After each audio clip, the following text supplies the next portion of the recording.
എന്താ വക്കീലേ, നന്ദിനിക്കുട്ടി വന്നില്ലേ? അഡ്വക്കേറ്റ് പൗലോസ് മണവാളൻ ഒരു കാര്യം ഏറ്റതാ, പിന്നെ അതിൽ അപ്പീലില്ല.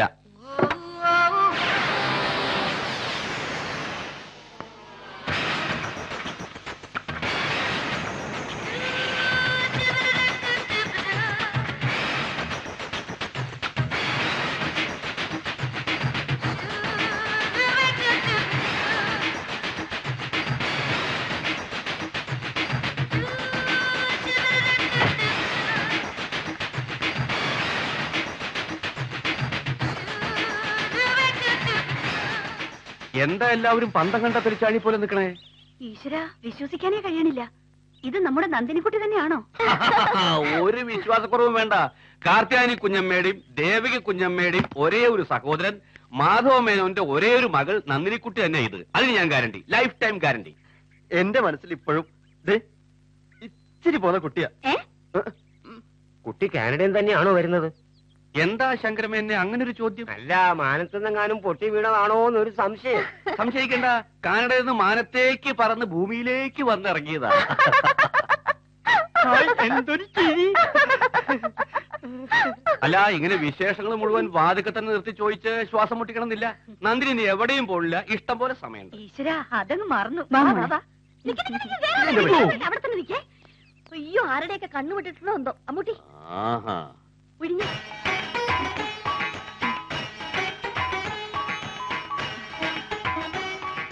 എന്നെ ഓർമ്മയുണ്ടോ നന്ദിനിക്ക്? കാർത്തിയാനി അമ്മയുടെ ഡോട്ടർ അമ്മക്കുട്ടി ചേച്ചി. എന്നെ മനസ്സിലായോ?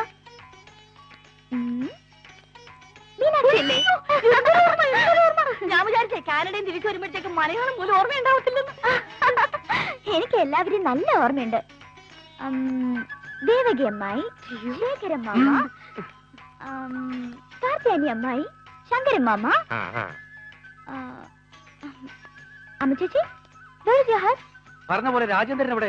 അവൻ എന്തോ കാര്യത്തിന് തിരുവനന്തപുരത്ത് പോയിരിക്കുക. അതെന്തൊരു പണിയാ കാണിച്ചത്? നന്ദിനി ഇന്ന് എത്തുമെന്ന് ഞാൻ പറഞ്ഞിരുന്നാണല്ലോ. പുള്ളിക്കാരന്റെ കാര്യമൊന്നും പറയണ്ട. നന്ദിനി വാ. ഇതാ നന്ദിനിക്കുട്ടിയുടെ മുറി. എങ്ങനെയുണ്ട്? അവിടുത്തെ പോലെ സൗകര്യമൊന്നും ഉണ്ടാവില്ല കേട്ടോ. ഇങ്ങനെ രണ്ടുമൂന്ന് പെട്ടി ഗോവണി വെച്ചാനുണ്ടെങ്കിൽ എന്റെ അടുക്കള കൂട്ടി പോകും മുന്നേ. ഞാൻ സഹായിക്കാം. ഞങ്ങൾ എടുത്തു വെച്ചോളാം. നന്ദിനി ഒന്ന് പോയി കുളിച്ച് ഫ്രഷ് ആകെ. ഓക്കെ. അപ്പോ കുട്ടീനെ ഇവിടെ തന്നെ സ്ഥിരതാമസാക്കാൻ പോവാണോ? പിന്നല്ലാതെ, കാനഡയിൽ ഇനി അവൾക്ക് ആരാ ഉള്ളത്? പിന്നെ നന്ദി ഡിഫാക്ടോ ഗാർഡിയൻ എന്നുള്ള നിലയ്ക്ക് എനിക്ക് നിങ്ങളോട് കാര്യം പറയാനുണ്ട്. മരിക്കുന്നതിന് മുമ്പ് മാധവ മേനോൻ ഒരു വിൽപ്പത്രം എഴുതി വെച്ചിട്ടുണ്ട്. അത് പ്രകാരം അദ്ദേഹത്തിന്റെ ഇവിടത്തെ സ്വത്തുക്കളുടെ മുഴുവൻ അവകാശി നന്ദിനിയാണ്. അല്ല, അതിപ്പോ എങ്ങനെ ശരിയാവുക? എന്താ ശരിയാവാണ്ട്? അല്ല, മാധവൻ തന്നെയാണ് അത് എഴുതിയിരിക്കണെന്ന് എന്താ തെളിവ്? വിട്ടിത്തം പറയാതെ മേന്നെ, ഇതിനൊക്കെ ചില വകുപ്പുകളും നിയമങ്ങളൊക്കെ ഉണ്ട്.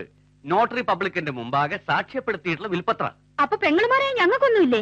നിങ്ങൾക്ക് കിട്ടാനുള്ളതൊക്കെ നേരത്തെ പിടിച്ചു വാങ്ങിയില്ലേ? പിന്നെ പാരമ്പര്യ സ്വത്തൊന്നും അല്ലല്ലോ. അന്യനാട്ടിൽ കിടന്ന് അദ്ദേഹം കഷ്ടപ്പെട്ടുണ്ടാക്കിയതല്ലേ. ഇത് മുഴുവൻ അനുഭവിക്കാനുള്ള അർഹത നന്ദിനിക്കുട്ടിക്ക് മാത്രം. ഇത്രയും കാലം സ്വന്തം മുതൽ പോലെ അനുഭവിച്ചത് പോരെ? ഈ നസ്രാണിയെ മാധവൻ സ്വന്തം വക്കീലാക്കിയെന്ന് അറിഞ്ഞപ്പോഴേ ഞാൻ കരുതിയതാ ഇങ്ങനെയൊക്കെ കുത്തിത്തിരിപ്പുണ്ടാക്കുമെന്ന്. കാർത്തിയാനി കുഞ്ഞമ്മേ, കൈലാസ വസ്തുക്കൾ അശുദ്ധമായാൽ പൗലോസ് തൊട്ടാൽ അത് ശുദ്ധമാകും എന്നൊരു ചൊല്ലുണ്ട്, കേട്ടിട്ടോ? അങ്ങനെയുണ്ട് ഒരു ചൊല്ല്? ഉണ്ട്. ഭാര്യമാരുടെ കീഴിൽ ഇവിടെ ഇങ്ങനെ ഇരിക്കുന്ന നിങ്ങൾക്ക് അത് മനസ്സിലാവില്ല എന്നാ കേട്ടോളൂ. ഈ കൈലാസത്തിൽ ഒരു ശുദ്ധി കലശം നടത്താൻ എന്റെ തീരുമാനം. അവകാശപ്പെട്ട സ്വത്തുക്കൾ ആ കുട്ടി തന്നെ അനുഭവിക്കും. ഈശ്വരോ രക്ഷതു. രക്ഷിക്കണേ സർവേശ്വരി. ഈ സ്വത്തുക്കളെല്ലാം അനുഭവിക്കാനുള്ള യോഗം എനിക്ക് തന്നെ ഉണ്ടാവണേ മഹാമായേ.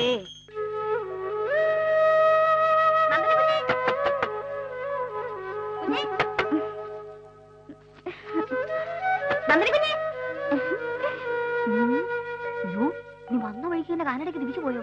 നന്ദിനി കുഞ്ഞേ, ഞാനാ മീനു.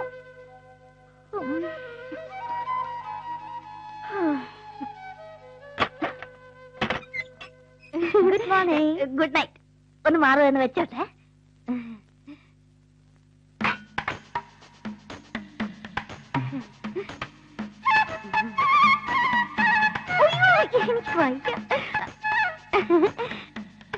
അങ്ങനെ നോക്കല്ലേ, എനിക്ക് നാളാകും.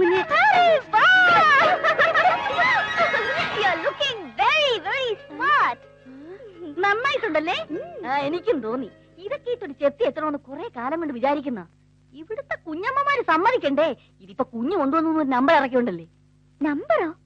അയ്യോ, അല്ലാതെ ഈ കാഴ്ച ബംഗ്ലാവിൽ നിന്ന് പിഴച്ചു പോകാൻ പറ്റുമോ? കാഴ്ച ബംഗ്ലാവോ? ആ, പേര് ശ്രീവത്സം ബംഗ്ലാവെന്നാണെങ്കിലും ശരിക്കും ഇതൊരു കാഴ്ച ബംഗ്ലാവ് തന്നെയാ.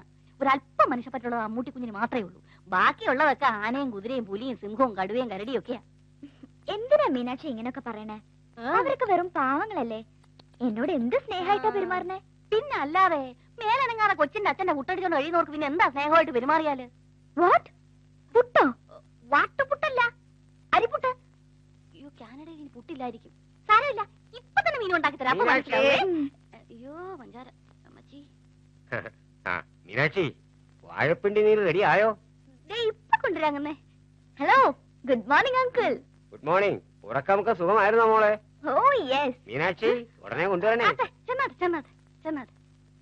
ഇതാ കുറുക്കൻ. വാഴപ്പിണ്ടി നീരുന്ന ഇപ്പൊ ഇങ്ങോട്ട് വന്നൊരു സൂത്രമാ. പുള്ളിക്കാരന് രാവിലെ എണീറ്റ് മീനോനോട് എന്തെങ്കിലും കൊച്ചു വർത്താനം പറഞ്ഞാലും ഒരു സമാധാനം കിട്ടും. കഴുകി തുടച്ച് മീന് നല്ല കുട്ടപ്പനാക്കി ഇട്ടിട്ടുണ്ട്. Thank you. അമ്മാവൻ വരുമ്പോഴേ ഇത് കഴുകും തുടയ്ക്കും ഒക്കെ ചെയ്യാറുണ്ടായിരുന്നുള്ളൂ. എന്റെ ഡാഡിക്ക് ഏറ്റവും ഇഷ്ടമുള്ള വണ്ടിയായിരുന്നു. ഐശ്വര്യം കൊണ്ടുവന്ന് കയറിയ വണ്ടിയാണെന്ന് ഇടയ്ക്കിടയ്ക്ക് പറയായിരുന്നു. Okay bye. മോളെ സൂക്ഷിച്ചു പോണേ.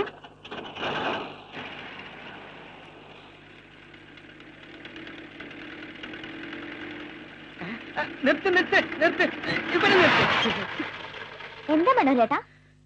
ഇതൊന്ന് തുറന്നു നോക്കിയേ. എന്താണ് പറയൂ? നോക്ക്.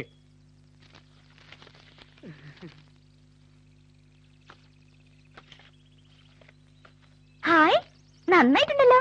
ഞാൻ കരുതി ഒന്നും കിട്ടിയിട്ടുണ്ടാവില്ലാന്ന്. നന്ദിനിക്കുട്ടിയുടെ ഫോട്ടോ അല്ലേ? ഏത് പൊട്ടനെടുത്താലും കിട്ടും. വേണ്ട, വെച്ചോ, എന്റെ ഇഷ്ടം പോലെ ഉണ്ട്. Thank you. Okay bye. Tata. Tata. അമ്മേ.